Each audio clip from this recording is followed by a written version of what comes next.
Friends, ಇವತ್ತಿನ video ಮೂಲಕ ಒಂದು ಸಿಂಪಲ್ ಸ್ನ್ಯಾಕ್ ರೆಸಿಪಿ ಖಾರ ಬೂಂದಿ ಯಾವ ರೀತಿ ಮಾಡೋದು ಅಂತಂದ್ಬಿಟ್ಟು ತೋರಿಸ್ಕೊಡ್ತಿದ್ದೀನಿ. ಈ ಮೆಥಡ್ನಲ್ಲಿ ನೀವು ಖಾರ ಬೂಂದಿ ಮಾಡಿದ್ದೀರಾ ಅಂತಂದರೆ ಪರ್ಫೆಕ್ಟ್ ಮಾಡೋದಲ್ದಿರ ತುಂಬಾ ಕ್ರಿಸ್ಪಿಯಾಗಿ ಅಷ್ಟೇ ರುಚಿಯಾಗಿ ಈ ಖಾರ ಬೂಂದಿನ ಮಾಡ್ಕೋಬೋದು.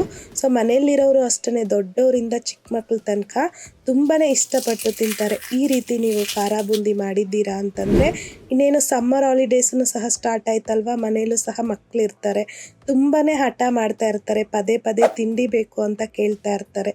ಅಂಥ ಟೈಮಲ್ಲಿ ನೀವು ಒಂದು ದಿನ ಈ ರೀತಿ ಟೈಮ್ ತಗೊಂಡು ಖಾರ ಬೂಂದಿ ಮಾಡಿಟ್ಕೊಂಡ್ಬಿಟ್ಟಿದ್ದೀರಾ ಅಂತಂದರೆ ಅವ್ರು ಕೇಳಿದ ತಕ್ಷಣ ನೀವು ಸಹ ಕೊಡ್ಬೋದು.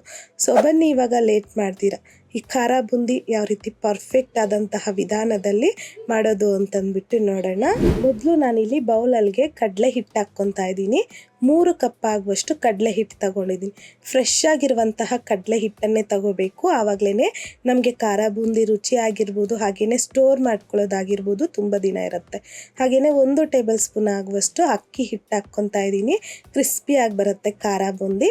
1/4 ಟೀ ಸ್ಪೂನ್ ಆಗುವಷ್ಟು ಬೇಕಿಂಗ್ ಸೋಡಾ, 1 ಟೀ ಸ್ಪೂನ್ ಅಂದರೆ ರುಚಿಗೆ ತಕ್ಕಷ್ಟು ಸಾಲ್ಟ್, 1/2 ಟೀ ಸ್ಪೂನ್ ಆಗುವಷ್ಟು ಅರಿಶಿನ ಹಾಕ್ಕೊಂಡು ಮೊದಲು ಈ ರೀತಿ ನೀಟಾಗಿ ಜಲ್ಲಡಿ ಹಿಡ್ಕೊಬೇಕು. ಇದರಲ್ಲಿ ಏನಾದರೂ ಕಸ ಇಲ್ಲ ಅಂತಂದರೆ ಏನಾದರೂ ಹುಳ ಆ ಥರ ಇದ್ದರೆ ಹೋಗಿಬಿಡುತ್ತೆ. ಹಾಗಾಗಿ ಸೊ ಖಂಡಿತ ನಾವು ಕಡಲೆ ಹಿಟ್ಟನ್ನು ಜಲ್ಲಡಿ ಇಟ್ಕೊಂಡು ಯಾವ ಕಪ್ಪಲ್ಲಿ ಕಡಲೆ ಹಿಟ್ಟನ್ನು ತಗೊಂಡಿದ್ದೀನೋ ಅದೇ ಕಪ್ಪಲ್ಲಿ ಮೊದಲಿಗೆ 1-2 ಕಪ್ ಆಗುವಷ್ಟು ನೀರನ್ನು ಹಾಕಿ ಈ ರೀತಿ ಎಲ್ಲೂ ಉಂಡೆ ಇರಬಾರ್ದು, ಆ ರೀತಿಯಾಗಿ ಚೆನ್ನಾಗಿ ಮಿಕ್ಸ್ ಮಾಡಿಕೊಂಡು ಆಮೇಲೆ ನೀವು ಸ್ವಲ್ಪನೇ ನೀರನ್ನು ಹಾಕ್ಕೊಂಡು ಕರೆಕ್ಟ್ ಕನ್ಸಿಸ್ಟೆನ್ಸಿಗೆ ಹಿಟ್ಟನ್ನು ರೆಡಿ ಮಾಡ್ಕೋಬೇಕಾಗತ್ತೆ. ಸೊ ಮೊದಲಿಗೆ 1-2 ಕಪ್ ಹಾಕ್ಕೋಬೇಡಿ, ಏನೂ ಆಗೋದಿಲ್ಲ. 3 ಕಪ್ಪು ಕಡಲೆ ಹಿಟ್ಟಿಗೆ 2 ಕಪ್ ಮೊದಲಿಗೆ ಹಾಕ್ಕೊಂಡು ಆಮೇಲೆ ನಾನಿಲ್ಲಿ ಸ್ವಲ್ಪನೇ ನೀರನ್ನು ಹಾಕಿ ಮಿಕ್ಸ್ ಮಾಡ್ಕೊಂಡಿದ್ದೀನಿ. ಟೋಟಲ್ ಆಗಿ 3/4 ಕಪ್ ಆಗುವಷ್ಟು ನೀರನ್ನು ತಗೊಂಡಿದ್ದೀನಿ. ಸೊ ಕನ್ಸಿಸ್ಟೆನ್ಸಿ ಯಾವ ರೀತಿಯಾಗಿರಬೇಕಂದ್ರೆ ಸೌಟನ್ನು ಈ ರೀತಿ ತಿರುಗಿಸಿ ಹಿಟ್ಟನ್ನು ಚೆಕ್ ಮಾಡಿದಾಗ ಒಂದು ಲೇಯರ್ ಆಗಿ ಹಿಟ್ಟು ಕೂರಬೇಕು. ಈ ಕನ್ಸಿಸ್ಟೆನ್ಸಿಗೆ ಹಿಟ್ಟನ್ನು ರೆಡಿ ಮಾಡ್ಕೋಬೇಕು. ಈಗ ಬೂಂದಿ ಮಾಡೋದಕ್ಕೆ ಅಂತಂದ್ಬಿಟ್ಟು ಈ ರೀತಿ ಹೋಲ್ಸಿರುವಂಥದ್ದು ಸೌಟ್ ಬರುತ್ತಲ್ವ, ಚಿಕ್ಕದಾಗಿರ್ಬೋದು ಇಲ್ಲಾಂತಂದರೆ ದೊಡ್ಡದಾಗಿರ್ಬೋದು, ಯಾವುದಾದ್ರೂ ಸಹ ತಗೋಬೋದು. ಇಲ್ಲಾಂತಂದರೆ ನಿಮ್ಮ ಹತ್ರ ಬೂಂದಿ ಸೌಟ್ ಇದ್ದರೆ ಅದರಲ್ಲೂ ಸಹ ಮಾಡ್ಕೋಬೋದು. ನನ್ನ ಹತ್ರ ಇರಲಿಲ್ಲ, ಹಾಗಾಗಿ ಈ ಥರ ಸೌಟ್ ತಗೊಂಡಿದ್ದೀನಿ ಬೂಂದಿ ಮಾಡೋದಕ್ಕೆ. ಆಲ್ರೆಡಿ ಎಣ್ಣೆನೂ ಸಹ ಬಿಸಿ ಆಗೋದಕ್ಕೆ ಇಕ್ಕಿದ್ದೆ. ಎಣ್ಣೆ ಬಿಸಿ ಆಗಿದ್ದಾದ ನಂತರ ಸೌಟನ್ನು ಅಷ್ಟೇ ತುಂಬ ಎಣ್ಣೆಗೆ ಹತ್ರನೂ ಇರಬಾರ್ದು, ಹಾಗಂತಂದ್ಬಿಟ್ಟು ತುಂಬ ಮೇಲೇನೂ ಇಟ್ಕೋಬಾರ್ದು. ಸೊ ಈ ರೀತಿ ಸ್ವಲ್ಪ ಎಣ್ಣೆಗೆ ಈ ರೀತಿಯಾಗಿರಬೇಕು. ಆಮೇಲೆ ಹಿಟ್ಟನ್ನು ನಾವು ರೆಡಿ ಮಾಡಿ ಇಟ್ಕೊಂಡಿದ್ದೀರಲ್ವ, ಚೆನ್ನಾಗಿ ಮಿಕ್ಸ್ ಮಾಡಿಕೊಂಡು 1 ಸೌಟ್ ಆಗುವಷ್ಟು ಹಿಟ್ಟನ್ನು ತಗೊಂಡು ಈ ರೀತಿಯಾಗಿ ಹಾಕ್ಕೋಬೇಕು. ಹಾಕ್ಕೊಂಡಿದ್ದಾದ ತಕ್ಷಣ ಜಾಸ್ತಿ ತಟ್ಕೋಬಾರ್ದು, ಲೈಟಾಗಿ ಒಂದು ಬೆರಳಲ್ಲಿ ಈ ರೀತಿ ಟ್ಯಾಪ್ ಮಾಡಿಕೊಂಡ್ರೆ ಸಾಕು. ಸೊ ಜಾಸ್ತಿ ನಾವು ಈ ರೀತಿ ಕಡಾಯಿಗೆ ತಟ್ಕೊಂಡ್ಬಿಟ್ರೆ ಉದ್ದುದ್ದ ಬಂದುಬಿಡುತ್ತೆ, ಬೂಂದಿ ಅನ್ನೋದು ರೌಂಡಾಗಿ ಬರೋದಿಲ್ಲ. ಸೊ ಹಾಗಾಗಿ ನಿಧಾನಾಗಿ ಬೆರಳಲ್ಲಿ ಟ್ಯಾಪ್ ಮಾಡಿಬಿಟ್ಟು ಮೀಡಿಯಮ್ ಟು ಹೈ ಫ್ಲೇಮ್ನಲ್ಲಿ ಫ್ರೈ ಮಾಡ್ಕೋಬೇಕು. ಚೆನ್ನಾಗಿ ಖಾರ ಬೂಂದಿನ ಕ್ರಿಸ್ಪಿ ಆಗಬೇಕು, ಜೊತೆಗೆ ಗೋಲ್ಡನ್ ಕಲರ್ಗೆ ಬರಬೇಕು.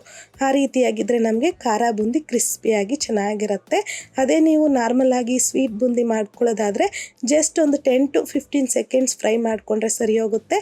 ಅದೇ ಖಾರ ಬೂಂದಿಗಾದರೆ ಸ್ವಲ್ಪ ಈ ರೀತಿ ಗೋಲ್ಡನ್ ಕಲರ್ಗೆ ಕ್ರಿಸ್ಪಿ ಆಗೋವರೆಗೂ ಗಲಗಲ ಅನ್ನತ್ತೆ. ಈ ರೀತಿ ಸೌಟಲ್ಲಿ ನಾವು ಆಡಿಸಿದಾಗ ಗಲಗಲ ಅಂತ ಸೌಂಡ್ ಬರುತ್ತೆ.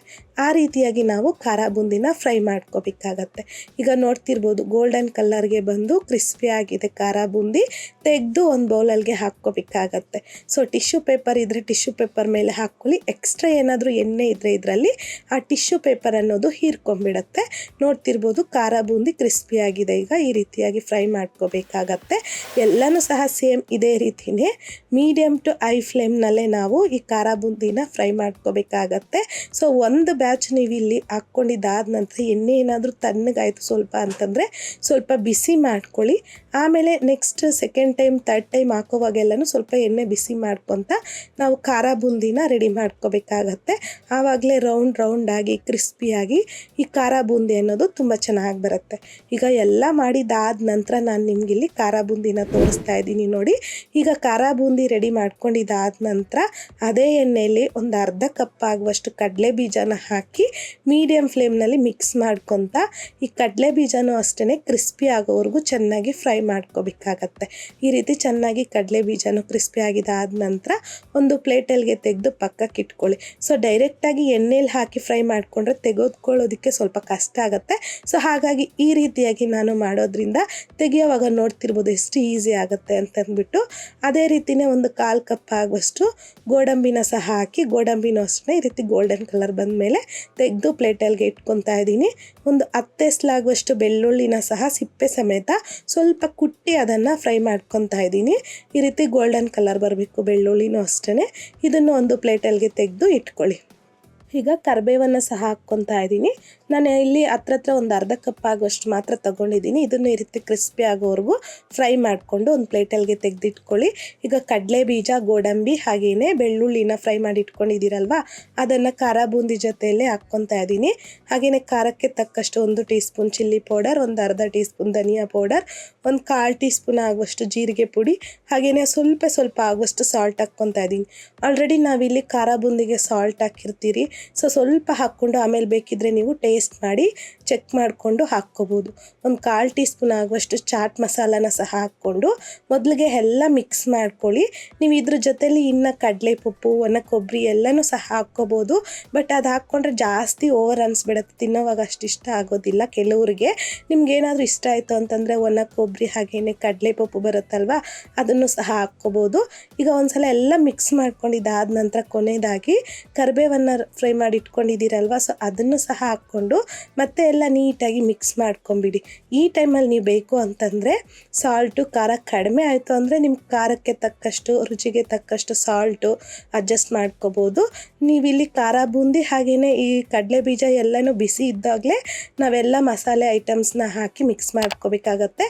ಆ ರೀತಿಯಾಗಿ ಬಿಸಿ ಮೇಲೆ ಮಿಕ್ಸ್ ಮಾಡಿಕೊಂಡ್ರೆ ಆ ಮಸಾಲೆ ಐಟಮ್ಸ್ ಎಲ್ಲ ಈ ಖಾರ ಬೂಂದಿಗೆ ಚೆನ್ನಾಗಿ ಹಿಡಿಯುತ್ತೆ. ತಣ್ಣಗಾಗಿದ್ದಾದ ನಂತರ ಹಾಕಿದ್ರೆ ಅಷ್ಟೊಂದು ಚೆನ್ನಾಗಿ ಇಡ್ಕೊಳ್ಳೋದಿಲ್ಲ. ಬಿಸಿ ಮೇಲೆನೇ ಹಾಕಿ ಮಿಕ್ಸ್ ಮಾಡ್ಕೊಂಬಿಟ್ರೆ ತುಂಬಾ ಪರ್ಫೆಕ್ಟ್ ಆದಂತಹ ರುಚಿಯಾದ ಕ್ರಿಸ್ಪಿಯಾದ ಖಾರ ಬೂಂದಿ ಅನ್ನೋದು ರೆಡಿ ಆಗೋಗುತ್ತೆ.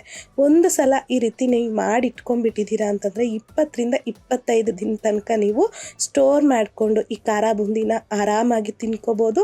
ಸೊ ಇನ್ನೇನು ಸಮ್ಮರ್ ಹಾಲಿಡೇಸ್ ಬರೋದ್ರಿಂದನೂ ಸಹ ಮಕ್ಕಳ ಮನೇಲಿರೋದ್ರಿಂದ ಈ ರೀತಿ ಒಂದು ಸಲ ಟೈಮ್ ತಗೊಂಡು ಮಾಡಿಟ್ಕೊಂಡ್ಬಿಟ್ರೆ ಸೊ ನಿಮಗೆ ಬೆಸ್ಟ್ ಅನ್ನತ್ತೆ. ಸೊ ಅವ್ರು ಕೇಳಿದಾಗ ನೀವು ಸಹ ಆರಾಮಾಗಿ ಈ ಖಾರ ಬೂಂದಿನ ಕೊಡ್ಬೋದು. ಸೊ ನೋಡಿದ್ರಲ್ಲ ಫ್ರೆಂಡ್ಸ್, ಇವತ್ತಿನ ವಿಡಿಯೋ ಮೂಲಕ ಕ್ರಿಸ್ಪಿ ಆದಂತಹ ಖಾರ ಬೂಂದಿ ಪರ್ಫೆಕ್ಟ್ ಆದಂತಹ ವಿಧಾನದಲ್ಲಿ ಯಾವ ರೀತಿ ಮಾಡೋದು ಅಂತಂದ್ಬಿಟ್ಟು, ಈ ರೀತಿ ನೀವು ಮಾಡಿದಾದ ನಂತರ ಯಾವ ರೀತಿ ಬಂತು ಅನ್ನೋದನ್ನು ಮರೀದೆ ಕಮೆಂಟ್ ಮೂಲಕ ತಿಳಿಸಿ. ಲೈಕ್ ಮಾಡಿ, ಶೇರ್ ಮಾಡಿ. ಮತ್ತಷ್ಟು ಈಸಿ ಆ್ಯಂಡ್ ಸಿಂಪಲ್ ಕ್ವಿಕ್ ರೆಸಿಪೀಸ್ಗೋಸ್ಕರ ದಯವಿಟ್ಟು ನೀವಿನ್ನೂ ನಮ್ಮ ಮೇಘಶ್ರೀಸ್ ಕಿಚನ್ ಚಾನಲ್ನ ಸಬ್ಸ್ಕ್ರೈಬ್ ಮಾಡಿಲ್ಲ ಅಂತಂದರೆ ಸಬ್ಸ್ಕ್ರೈಬ್ ಮಾಡಿ.